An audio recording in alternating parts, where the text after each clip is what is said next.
Before you can come up with a productivity strategy, you need to understand what your productivity goals are. What is it you want to achieve? So first of all, ask yourself this question. What does productive mean to you? It's going to be different for different people.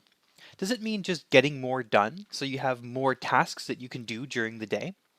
Does it mean finishing before deadlines so that you're not always rushing and you're not always missing things and maybe not sending that email at the right time? Does it mean balancing and prioritizing your life and your work so that you're not always working or you're not always distracted by cool things going on and not able to get your work done? Does it mean not feeling rushed?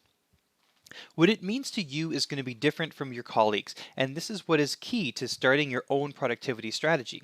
If you want to get more stuff done and your colleague wants to feel less rushed, then you're going to have different things you can do to achieve both of your goals. Here's an exercise that I want you to do. Think about a one-sentence productivity goal. Now, when you're doing this, you're going to think positive, not negative. That is to say that think about how you would act if you were this productive person. Don't tell yourself what you're not doing or what you can't do or what you're failing at. So as an example, instead of me saying, I won't be rushed, I might say, I will have time to finish everything. The reason we want to think positive when we're setting a goal is because it's going to help us to achieve something.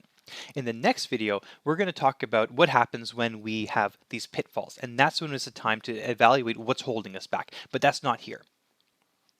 I want you to answer the following question. In fact, I want you to start with this prompt.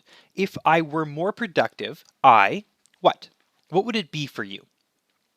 I want you to try to focus on one or two biggest things you want to achieve. It's really easy for us to say, well, I want to do 10,000 different things and try to list them all. And eventually what's going to happen is we're going to be unproductive because we're spending so much time telling us how we want to be productive.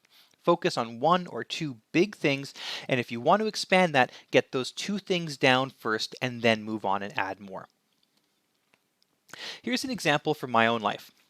If I were more productive, I would finish more things before their deadlines. For me, it's very important to be able to have that time and the space to have things finished so that if something comes up, I can work on them.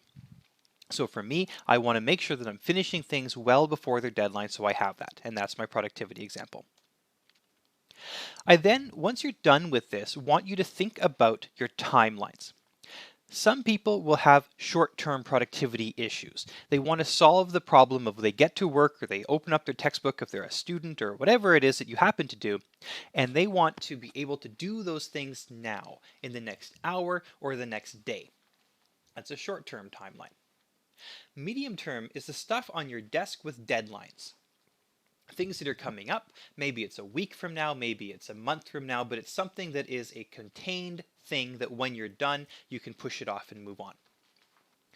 Long-term goals are going to be things like your job, your career, where you want to be in 5 years. And that also might be something you struggle with.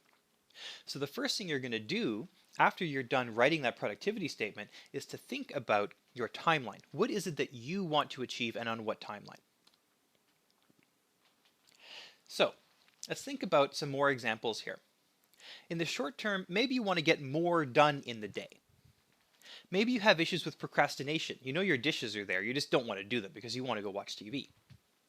That's a short-term idea. It's very focused tasks that you're going to be able to get done between the waking hours. In the medium term, again, using my example, I want more time to finish things before they're due. So I look at my life as a series of projects that I can finish. Finally, in the long term, you want to lead or take control over your own personal trajectory. Maybe you're looking at a 5-year plan where you want to be a manager in 5 years, or you're graduating university in 3 years and you want to figure out what exact career you want to go into. That's the idea of a long-term productivity goal. As the next exercise, I want you to define your most important timeline. So some people have issues with their short term as well as their medium term and maybe even their long term. I want you to identify what is most important to you. Again, if you have multiple things you want to focus on, I recommend focusing on only one of them at a time, getting them under control, and then moving on. So if you have, say, short term and long term, you might consider looking only at the short term because that might help you with the long term. It's up to you. Answer this, and once again, use a prompt like this one. If I were more productive, I would look back every day, maybe every quarter, every year.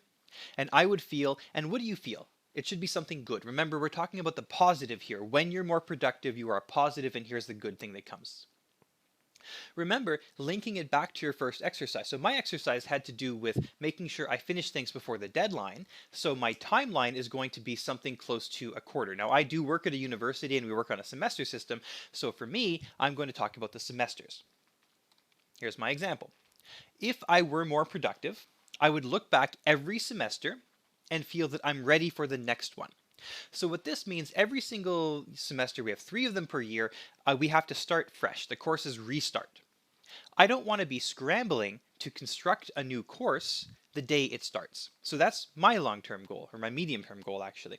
Every semester I want to look back and say I'm ready to go again. Finally, start to analyze. At the end of the series of videos, you're going to have some tools you can use to turn these 2 statements into a productivity plan. But right now, you might not know how to do that. So if you don't, that's okay. I want you to think about methods you've tried to achieve those 2 things, and just think about what worked and what didn't work for you. So for instance, if you tried to use a scheduling method and it didn't work, well, why? What was the problem with the scheduling method? Was it too hard? Did it take too much work? Did you forget to check it? If you can think about that, then we can start dialing in your productivity plan. So that's what you're going to do in the end of this video. I want you to write those 2 statements and then start analyzing how you can get there.